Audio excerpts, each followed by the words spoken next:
Welcome, this is Podcast. I'm your host, Zach Schwartz, and today I'm bringing on the awesome, excellent, and powerful, and one of the biggest optimists I know, so he's going to help me feel better about this college football season. As a former Division I athlete, it's the great Demani Barnes, who is laughing at me because my laptop is having some issues, so I only have it as a third open right now, and I can't really see if anything's working or not, and we were just talking about that pre-show. So other than that laugh, Demani, how are you doing today? I'm doing good, man. This is a good afternoon from Demani Barnes in Orlando. Off work, finally. That's amazing to hear that you're off work. So what are you doing for work right now? So I'm just a medical scribe right now, averaging 20, 30 hours a week, and doing the Grace medical internship where we work. I work. So basically, it's a really nice medical home clinic where we serve the underserved, uninsured, and it's an outstanding experience. So another fantastic experience to add to your long list of things you've done to serve the underserved community and such like that. That's great. You have to wear a face shield or anything like that? You get COVID tests weekly or something like that? I have to get COVID tested, and we have to wear the mask, but as far as the face shield is only needed if there are any procedures that needs to be done, but that's usually the nurse practitioner's job. And if you're helping out, you don't really have to wear a mask. You just have to wear, the face cover shield, you just have to wear the mask. So it's just, it's safe protocol. Everybody's in PPE. We're all feeling it. I'm immune to it now, except for, I was wearing the goggles for yesterday for this one procedure. We were trying to remove this woman. Woman got a towel in her foot doing some home improvement. And yeah, it was worse than the Chem 2 lab. I was fogging up. I was like, goodness.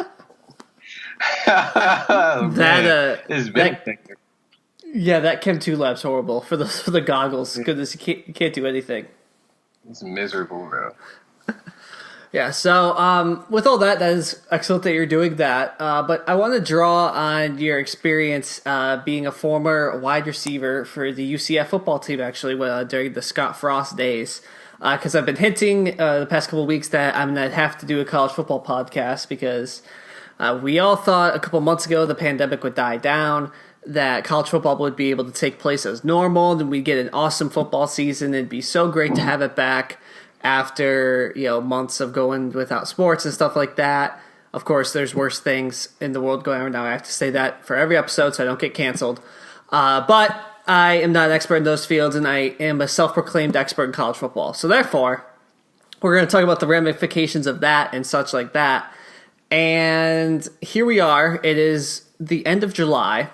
As you would know, training camps are supposed to start and have started in some places, and have had to have been shut down due to positive tests. I'm feeling uncomfy about this season.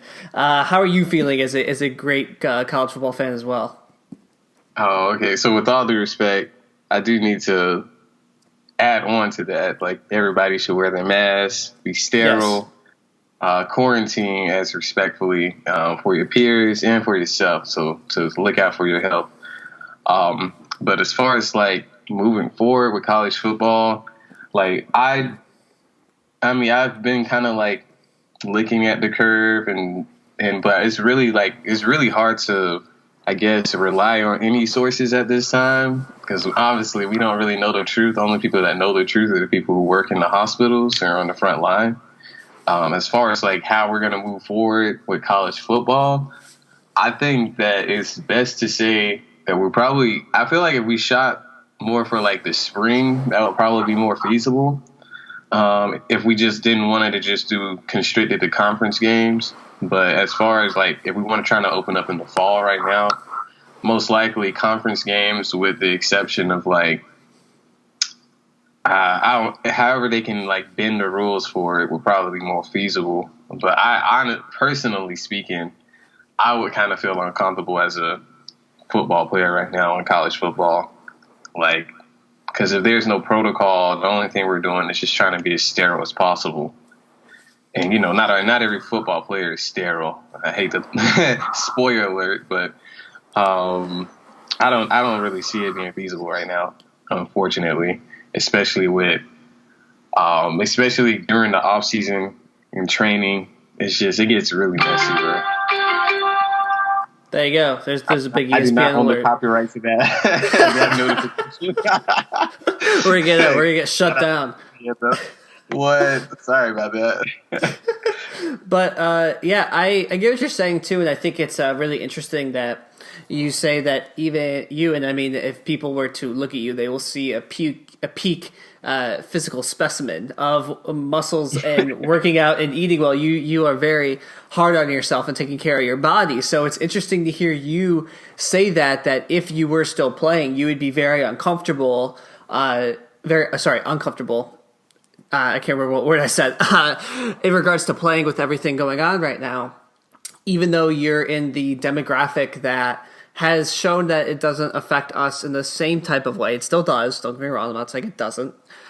It's less severe, but still that you would feel uncomfortable. And I think I understand just knowing you why that is based on who you interact with, your family and stuff like that. Obviously, that's kind of what I'm at the same thing too. It's like, all right, I may be okay, but the people around me may not be. And especially if you think about a football field, there's 100+ players, either side.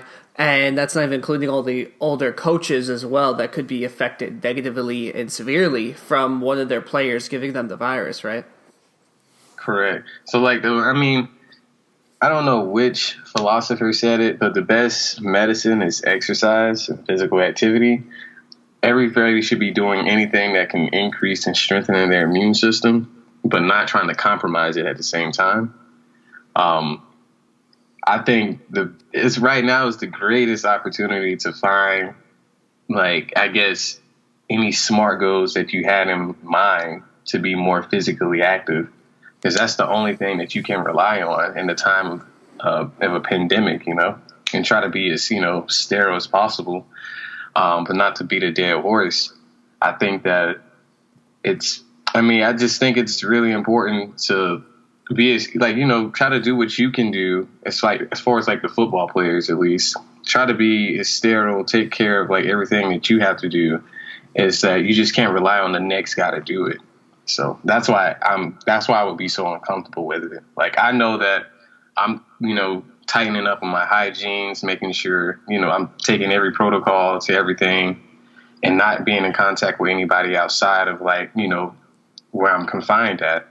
But other players probably would not. They would be more, relaxed about it. So, and that's just something you just can't trust. Yeah. Yeah, especially I know you and I are pretty. I don't know what I don't want to be arrogant, but we're pretty intelligent. We're aware of everything that's happening. Like you said, you're taking the extensive steps to make sure you're not exposing more people than you should be if something's happened. And same over here for me. But we saw the pictures in March for spring break, right when the pandemic was beginning to start.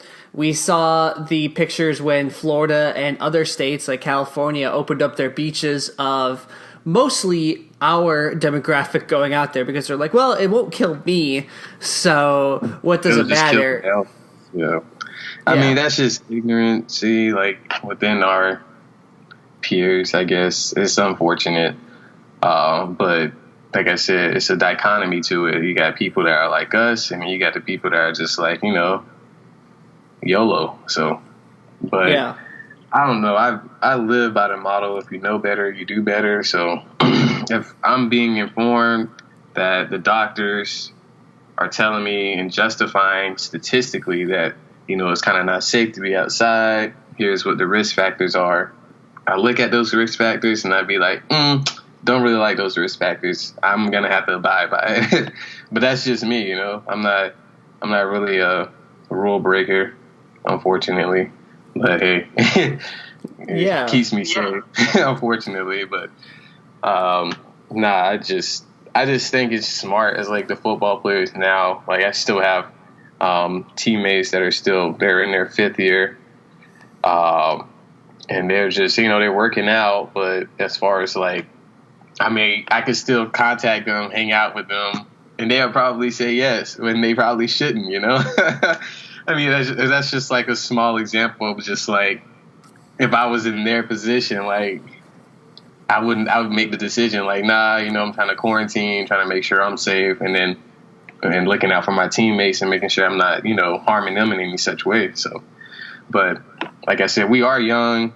We have very strong immune systems for those who invest in their bodies and take care of it. But as far as like, trying to go back on the topic of college football and having a fall season, there's so many like parameters to it, stuff that that's inevitable. So, right. And I think that's what's really interesting too, kind of what you're touching on, is that, there are going to be people, especially from our age demographic, that are going to not necessarily apply all the rules, apply all of them to their own life and such like that. And in a lot of other sports that are very, there are less people on them, right? Like, so the UFC's been having events with no fans for a couple months now. There's only 2 fighters and like 5 cornermen for each fighter. So that's very easy to test, very easy to quarantine and stuff like that. Basketball and the hockey are starting back up here. And I know hockey teams have more players than basketball, probably, but the max there for each is probably about 20-ish of each guy they dress, I believe. Let's see, 6. Yeah, right around there, right around 20 they dress for each game. So once again, smaller thing, you can bubble those players. You cannot bubble a college football team. I believe the number for Division I scholarships they're allowed to hand out is 80 or so plus walk-ons and such like that. So you can't just based on numbers of saying, okay, if 1% of people don't follow the rules, right? So that would be 1 for every person, one person on every 5 NHL teams doesn't follow the rule, right? Okay, no big deal. But that would be 1 person on every single team in college football doing that, and you can't bubble college football kids. And trust me, even if you do bubble college students are going to do very well with that bubble. Trust me. And we both know that, and I think it'd be ludicrous to just say, yeah, we'll do the bubble, it'll be fine, whatever, without thinking that secondary thought about, well, yeah, you're going to bubble up 18 to 21-year-olds? Really? Really? Good luck with that. I mean, they could make it give them an ultimatum, like, trying to threaten their scholarship or eligibility or stuff like that. But, yeah, you know what I mean? It's just the crazy thing about it, Zach, is that there is no protocol put in store for times like this, which is really, like, surreal to me because, like, hello, this has happened before. Why haven't we learned from, history? But as far as just, I don't know, what do you think is the best plan? How would you act if you were the owner or CEO representing NCAA? Oh, wow. So you're putting me in charge of the NCAA. This is fantastic. These are the people we're shot to. Well, yeah, because I think, for one, the NCAA should do something because it's been very clear now that things that college sports fans have known for a while, that the NCAA is weak, that they don't do that much, that they're almost a nuisance for the league's conferences is now true because we're going to draw a comparison to our federal government here, and we don't have to touch too much of the politics, but there's been no national leadership during this pandemic. The White House has just said, you know what? States, you guys can figure it out. We'll do whatever, and we'll just make up some crap and just have press conferences that don't have any meaning to them. Because that's really what's been happening. The NCAA has taken a similar approach. There's been no national guidelines for anything for a sport that is truly in every single state in this country at some level, either FBS, so the top division, or FCS, which is, it's not Division 2, but it's like Division 1B. For those at home who aren't that familiar with the setup of college football. There's been no national guidelines. So, I mean, if I were put in charge now without the ability to go back and say, hey, yeah, you screwed up the last 10 years of this because there hasn't been, this has been a build-up to it, and now it's just getting exposed. I'm going to start by kind of reviewing what's already happened because So the Big Ten and ACC, I'm not sure if the Pac-12 also agreed to this or not. I know the SEC hasn't yet, to do conference-only schedules for the fall. And on paper, that sounds great, right? Because back in the day, conferences used to be based on geographic region, right? I mean, the SEC is named the Southeastern Conference. There you go. But if you, as you will recall, 6-7 years ago, the complete landscape of the sport changed, right? So you had Rutgers and Maryland, schools from New Jersey and Maryland, obviously from Maryland, joining the Big Ten, which is traditionally found in Ohio, Illinois, Indiana, Michigan, etc., those type of Great Lakes states. You had, Texas A&M joining the Southeastern Conference. I mean, I know Texas is next to Louisiana, but still, it's a little off. Same thing with Missouri joining that conference. You had West Virginia joining the Big 12, which used to be Kansas, Texas, Oklahoma, etc. So I can go on and on. You get the point. So when you say conference only now, in the 1980s, it'd be like, great, okay, we're only traveling neighboring states. Yes, there's still a risk there, of course, but if Ohio State goes and plays Michigan, the chances of that infection is going to be low compared to taking a cross-trip flight to somewhere else, right? But now we don't have that, and I would say even, going back to our shared UCF, the American Athletic Conference is just a random crap pit. They're not crap, but it's a random pit of teams that were made up that are like the best of the rest, right? That aren't the Power 5 teams. So you have UCF. Obviously, we dominate. We won a national championship. All that stuff. You have Memphis, right? Who's been very good for very long. You have Cincinnati from Ohio. Once again, very good teams. The level of the conference is great. It was actually better than the ACC. If you look at a couple metrics last year, so it's been a great conference, right? But now it gets screwed because UCF has to play Houston in Texas. We have to play Memphis in Tennessee. We have to play Cincinnati in Ohio. Those trips are very long and very far. And actually, if we were to do a conference-only schedule for UCF, we would cancel our game against Florida International, which is a couple hours down the road. So what does that make any sense? Do you see what I'm kind of hinting at there? I don't know what your thoughts are about that. Well, I mean, not really. I think FIU is just, football program wise, it's not really, not to downplay it, but like that's a highlight game. Like that game is not.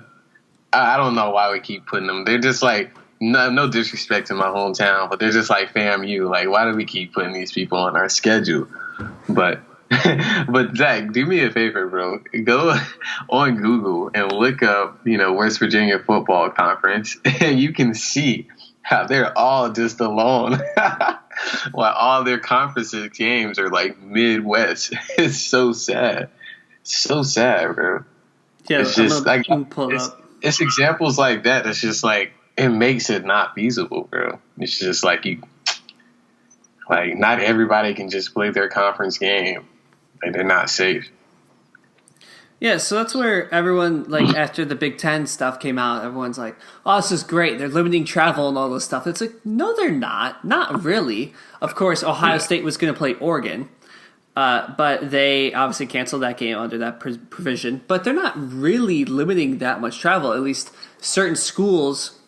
Man, especially if you look out into the Pac-12, people may think Arizona and Oregon are just kind of like in the same general vicinity, or Arizona and Washington, and they're not. That's thousands of miles that separates those schools. And of course, the reason for that is because there's not a ton of stuff out there, right? But it's like, okay, you're not doing what you claim to be doing, or what people are giving them props for. Okay, let's see. So West Virginia. So the Big 12 consists of Baylor, Iowa State, Kansas, Kansas State, Oklahoma, Oklahoma State, TCU, Texas, and Texas Tech. Yeah. Look how it's like a lonely little island, bro. They're all just, they got to go about at least 3 states over to get to their conference game. So their closest thing is Iowa State, which let's see what the Google says, how far Iowa State is from West Virginia here real quick. Google Maps. This is on the live reporting here, people. Live. This is. Yeah, there's problems like that to where it's like, okay, we think we're solving them, but are we really? And really, what I think it actually does in that sense, I know you asked me what I want to do, what I would do if I were in charge. I still haven't given an answer yet, but I just want to cover why this doesn't make any sense. Is that the reason they cancel the non-conference games is because most of the non-conference games are at the beginning of the schedule. Now, you can go ahead and look at week one and be like, hey, there's ACC games, week one. Like Clemson plays Georgia Tech or something. Yeah, okay, whatever. The main point is that the first 3 or 4 weeks of the season, teams usually get their non-conference slate out of the way. And for teams that play a conference game week one, they play a rival in their state in the last week. So Clemson plays South Carolina, which if they cancel that game, that's ludicrous because, once again, they're in the same state. It doesn't make any sense. So I just think like it's kind of like a little umbrella thing, and it's like I think it's just to give them more time, basically. Okay, so if you were to drive from West Virginia to Iowa State, it would take 13 hours.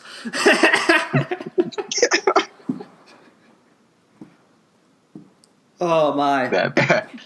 But I think just so within modifications of the, I guess, schedule within the college football. I guess they could look into that. But as far as the NCAA is a business, so they're all about how can we, confine to the restrictions of the pandemic, but still make money. And with that mindset, I know, like I said, time is money and everything, and I agree with that. But I think we should definitely prioritize safety if we're trying to be realistic. Which is going to be hard because there's a lot of college football players and there's a lot of conferences. So so I don't know. Right now I don't think it's smart to forgo a fall season. And since I'm on just this academia high, this would be a perfect opportunity for all the football players to actually find that plan A, because football is really plan B. And try to figure some things out while, staying in shape, and whatever happens. But, I think that would be my mindset. And I feel sorry for all the guys that are supposed to have their breakout season this year, but, maybe it can transfer to the, Yeah, definitely. And I think, as we keep digging in here, because you have the one crevice, right, that like a lot of leagues have solved, right? Is how do we get it to be safe and have games and such like that, and we've discussed those things. But if you keep diving deeper, right, there are more and more questions, kind of what you're talking about, like safety. So one of the giant risk factors for severe COVID outcomes is obesity, right? Well, as you know, offensive linemen, I'm not calling them obese, but they have to put on a lot of pounds to be able to play the position. It's just how it works. It's very common for offensive linemen to weigh 300 plus pounds. So they're already in that demographic of risk, and that's typically their BMI is usually pretty up there. But they definitely carry a lot of mass, though. So right, so they're at risk already. Yeah, and stuff like that. And as we've covered, the travel and such like that. So I don't know, I feel like this is not. So I was before this for the website. I was working on theassistpodcast.com. Go check it out.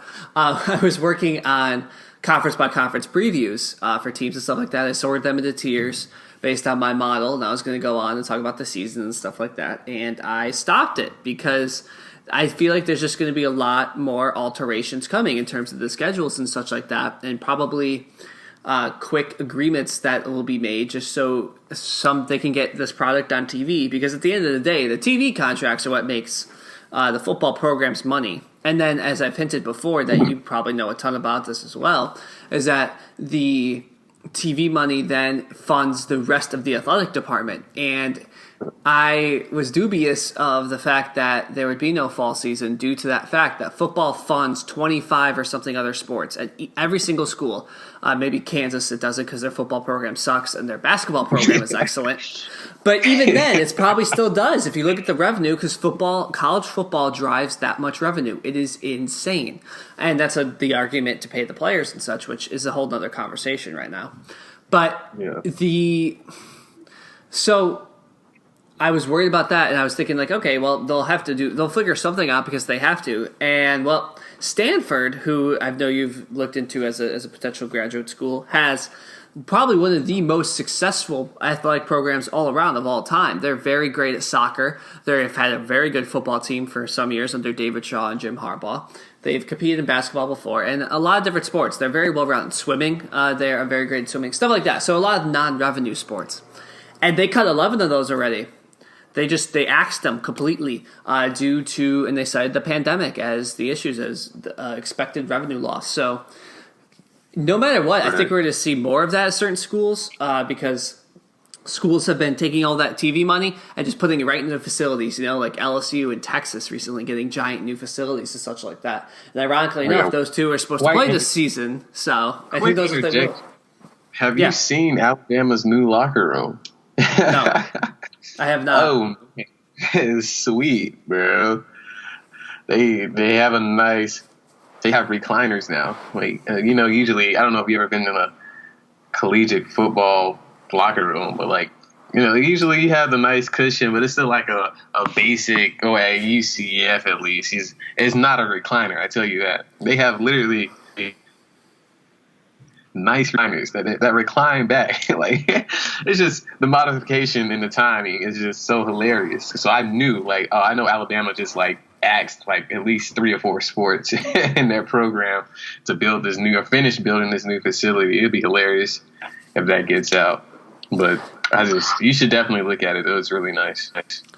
Yeah, I'll have to, but I mean, you talk about those athletes that are affected. So not only are the thousands of football players affected by all of this, but then every canceled game might be another sport for some other student athletes that probably went to school to that particular school for that purpose, to play, because they had an opportunity to play women's rowing, or they had an opportunity to play golf at this university that was close to home or something like that. And those students are going to get affected because now their sport will be taken away from them. The trickle-down effect of this is extremely large. And it's the reason why, in March we're all like, okay, there's time to figure it out. Now it's July. And as you know, training camp should be well underway now, and games are supposed to begin in 5 weeks. Not going to happen, but it's crazy. I wonder, right? Yeah, it's not, bro. It's just not. Like I said, there's what sport, I think, or is it the Ivy League that said they were going to consider the spring, next spring, but this fall is a no. I don't know which conference that was, but I potentially think that would give us more hope and more time to come up with a protocol, excuse me. But as far as things kicking off in August, nah, bro. That's not feasible. I'm sorry. I just don't see it. There's so many unanswered questions that needs to be acknowledged from the parents, from the coaches, from the athletic directors.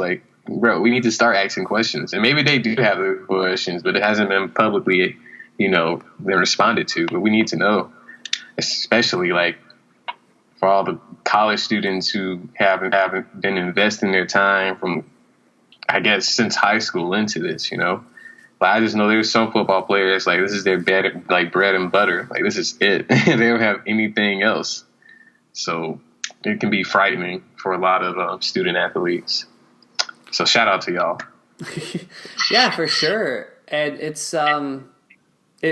just so difficult to think about everything. And it was the Ivy League that has canceled their fall sports, all of them, for this season, and that might push to the spring. But as you know, the Ivy League is also a different beast because all those schools are private. So there's a lot of, they're not reliant on the state for funding and to open up and all that such, which has been another hot topic as universities are mostly pushing to fully online courses in the fall for most students, is how can you have mostly online courses in the fall, but also have your student athletes be playing, even if they're in empty stadiums and such. And that's also a difficult question. Of course, UCF's athletes have been back since, I think, June 1st to be for workouts and such like that, whereas most students, even a lot of... Yeah. How voluntary are those, Demani? Depending on if you want to start, if you want to see some tea time, I guarantee you. Obviously it's good to be better. But for those who, you definitely know there's an underlining of like, yeah, volunteer is what we have to call it. But and that text message probably is definitely different. A mandatory meeting Monday. better be there. But Yeah. I don't know. Obviously, I mean, it's probably good for a lot of players, keep them out of trouble. So I understand it. But to say volunteer, I guess voluntary, they had to be politically correct because they can't force them to do anything. But me and you both know, Zach, that it was volunteer, quote unquote. Yeah, of course. So you're a big. You think we should just push to the spring, get this whole thing under control, and establish more of a protocol and figure it out later. Yeah, I think we should measure twice and cut once, as we say. It's better safe than sorry. That's all. And I think we're stepping into phase 2 of this whole pandemic. So I think, like I said, measure twice, cut once. We need to make sure we have everything, any possible things that are tangible that we can control needs to be handled and acknowledged. And then we should have a backup plan for like any potential inevitables, So, because like, what's the protocol if one of the players tested positive for COVID, but we didn't know till the next morning and he already worked out?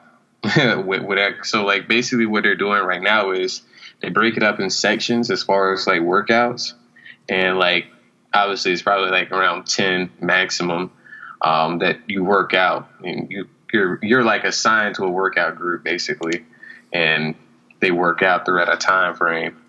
But it's stuff like that that's just like, were you going to quarantine like half of the team, I guess, even though you got a game next week?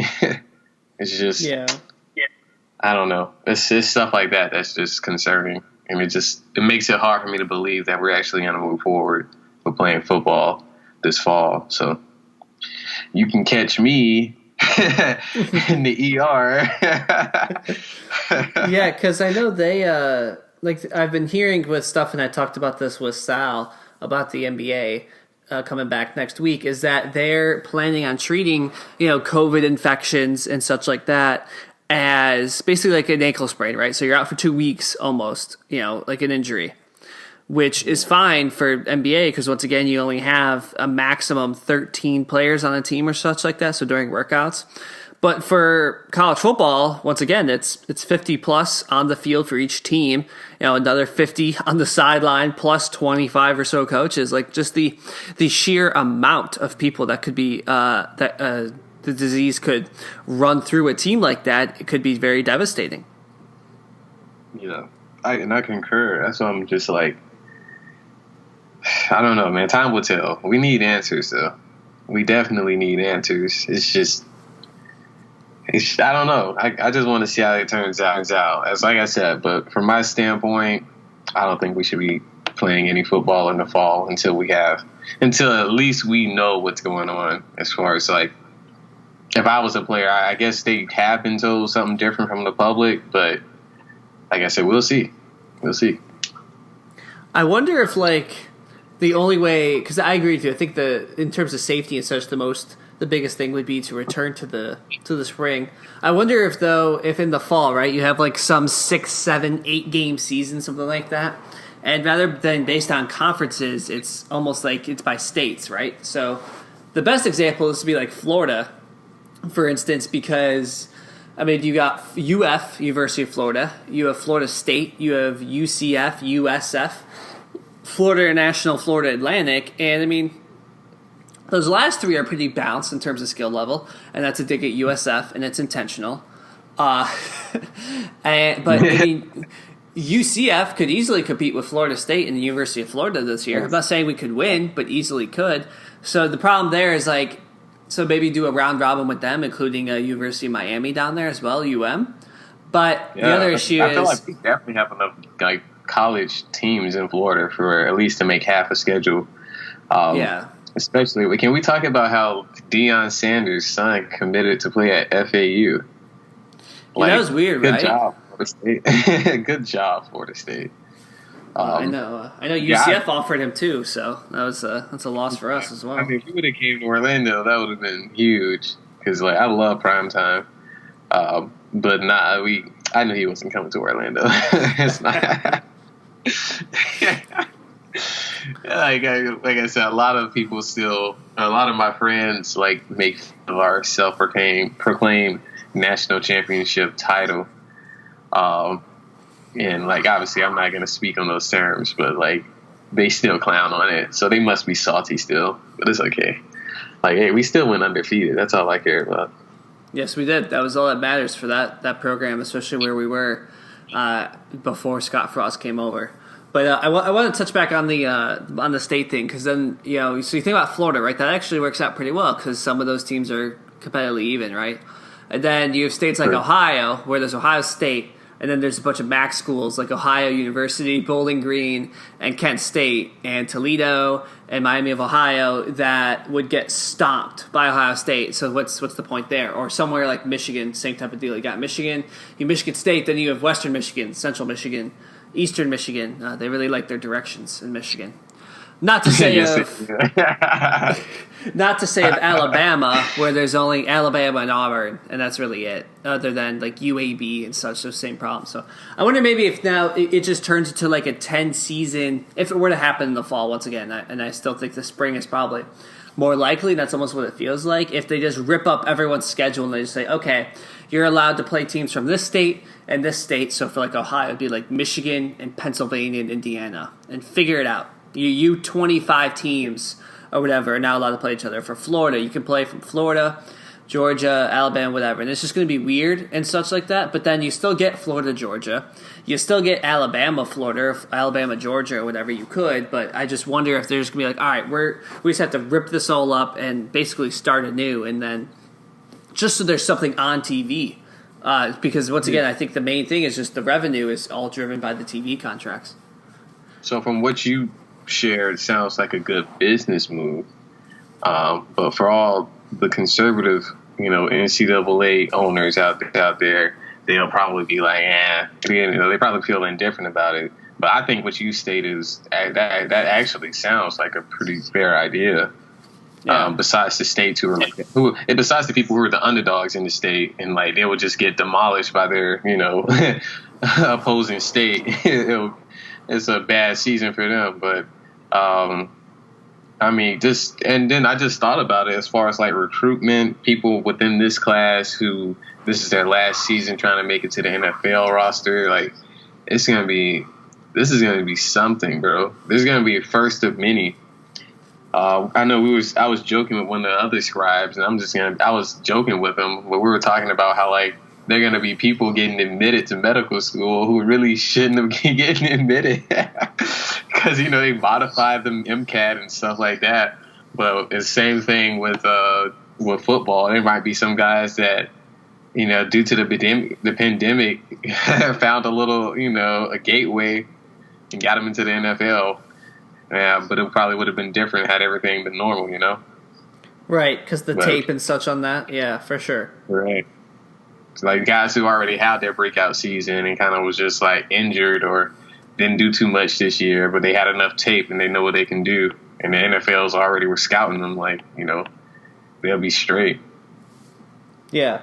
So it basically, I think what we've established here over the last 38 minutes or so is that the NCAA and largely the conferences as well, such as the SEC, Pac-12, Big Ten, whatever else, are damned if they do have a season and try to figure it out because of health and safety concerns, and they're damned if they don't because it would mean financial collapse for most athletic departments. Yeah, in summary, yes. And wear your mask. Yes, just wear your mask, please. Well, did you see that the NFL is trying to put on face shields? Stuff like that, like into the helmets. I was just like, no, I wasn't like, it looks appealing, don't get me wrong, but the idea of it is just like, if you're trying to make sure that you limit, the chances of you being in contact with someone I guess respiratory wise, like when you come to football, like bro, you get people sweat on you all the time. Like that's just I don't know how effective that would be. I guess was what I'm trying to say. Yeah. But it does make it a nice touch to the helmet. But at the same time, it's just like you gonna put a mask on the helmet? Like, are you serious? There's already a face mask on there. Yeah, it's like what's the point? Yeah, like I said, if you're gonna put a mask on the helmet, then we definitely should not be playing football. Yeah, exactly. Especially like if you're going through and testing everybody consistently, because I know they haven't agreed yet on testing protocol. The NFL and NFLPA have it, but that's what the NBA's figured out, the NHL's figured out, the UFC. You have to. I mean, they were going through it with last week. I don't know if you saw or a couple weeks ago. Sorry, with Jorge Masvidal being given a fight 6 days before the fight was supposed to happen, and it happened because the one guy did test positive for Gilbert Burns, tested positive for COVID. So they tested him once when he was there, waited for it. He quarantined in Vegas, tested him again, flew him to Abu Dhabi where the fight was happening, tested him again there, and then they both get tested the day before the fight. So it's like, okay, you can have all those tests for the UFC because, as I covered earlier, there's not that many people in the UFC, but I mean, that's a lot of tests for the NFL and for college football as well. I don't know who the doctors that were in charge of that, but like, let's be honest. The protocol was that if you have any of the symptoms, obviously within the 3 to 4 days, you take the test. If you test positive for it, obviously you got to take protocol and precautions and quarantine and all that. But if you tested negative and then you travel again, and it's only been and you just tested negative like 2 days ago, the chances of you being positive is like, I mean, it's likely, but it's not as likely. So for them to have him take like 3 to 4 tests within a week, 7 day span, it's like, that's just weird. That's so unfortunate. Yeah, it is. And I guess, if we do that for the UFC, right, it's like, okay, well, the argument will be that you're taking the test from somebody else that could use it. And my guess is the UFC is using a private company anyway, so it doesn't matter. It's not like that some random Joe Schmo is going to be able to buy them from this company.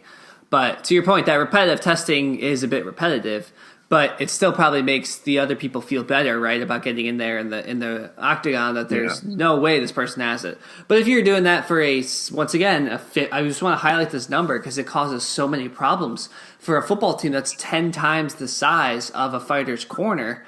I mean, that's a lot of tests. And I know that we, as a society, we're very big on the tests in the beginning, right? Like, we don't have enough tests. And I know, I'm not going to say their names, but I know people who were traveled and were like, hey, I kind of have a couple of these symptoms. Can I get a test? And they're like, no, you're young. You'll be fine. I know people who were told that. And it was like, now if someone were to say that, you'd be like, excuse me? What?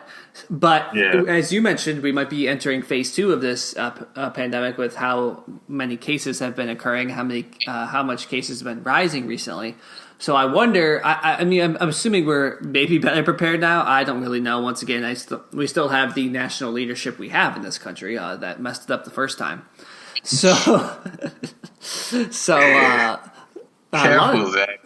You're going to medical school, man. Like I said, public interrogation. Well, I think I've been saying a little bit. Like, it's very clear that with other countries that are being able to eradicate this, that we just haven't been able to. And I joked. I don't know if you listened to it. I joked that on one of my podcasts last week that maybe it's not Trump's fault or his administration's fault because the country's just too big.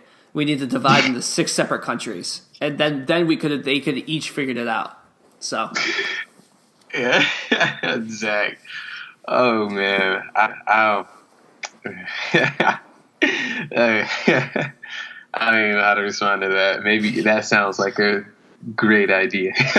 Thank you. I just doesn't have to be a civil war. You just have to amicable separation. Like an adult relationship that just doesn't work out. It's like, all right, we can still be friends. We'll still trade, and that's that. Maybe that's what we should do. Nah, I don't know, man. it's just shocking. I would have never thought I was living through like a pandemic, honestly, but it has like opened a lot of eyes for just everything, honestly. Just our day-to-day lives and how blessed we are. We're not having to worry about it until we actually have to. So, but I don't know. This is going to be interesting moving forward. Even after this whole pandemic is done, it's just like if things are dead, it's not going to be the same. I guarantee you that. Oh yeah. Yeah, the economy is going to take a while to recover after this for sure. Yeah. So, well, I mean, it's a lot. So we'll see. Yep. So here we go. We'll exit on this. After everything we've said, what do you think? Not necessarily what you think it should be, but what do you think the likelihood that we see some form of college football in the fall is? If it starts in October, if it starts in September, whatever. Not necessarily what you in charge would think and do, because I know you said you pushed this spring, which I agree with. But what do you think it actually happens, even if it may not be the safest, because they need it. The colleges need it.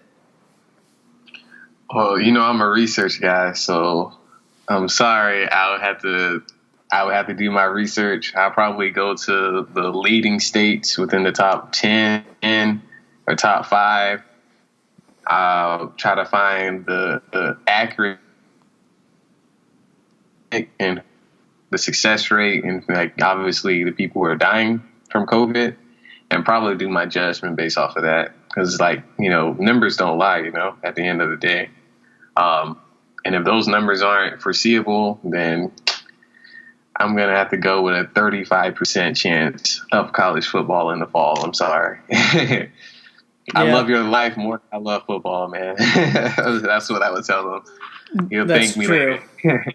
If we make it through this football, if they make it through this year without football, we've got like 50 more years of college football, right, that we can go through. So this is food for thought, though. I know we're exiting, but isn't it kind of interesting how much money or how much the entertainment world it affects our economy? Yes. Rather than our education. That's so sad, Jack. That's really sad, man. Like, we are almost dysfunctional without the entertainment world. Yeah, because I guess if you think about it, right? I mean, you look at Disney, right? I mean, for every movie they make, even with real people in it, because I know most of their hits are animated, you have, oh my goodness, you have producers, you have people on set, you have people holding the microphones, you have sound editors. I mean, and I'm missing a lot of important people, but the credits are that long for a reason, right? Like, it employs a lot of people. A lot of those people do have to be on site. So it's, you're right though. It is kind of crazy how it's just like it all comes, it's really better to look at how crucial restaurants have been and how quick they were to reopen because they absolutely need the money right now. Essentially, when I meant entertainment, I was talking about sports. How much it impacts the economy. But I mean, you're obviously that is a factor as well. Shout out to all like the animators, like my brother and Katie and stuff like that. But like, honestly though, it's a shame how like we almost are dysfunctional without sports. It's just because we always talking about how like underpaid teachers are and stuff like that. That's another time. It's a different conversation. But like, I feel like it's a huge wake-up call to our economy or like America. I think that we should probably prioritize how we're investing in flowing and managing the economy. Because without sports, obviously there's going to be a downfall in the economy, which it should be, but it shouldn't totally like wipe us out. Because, we still got politics, we got, healthcare, we have education. And those have played a really big part in the economy.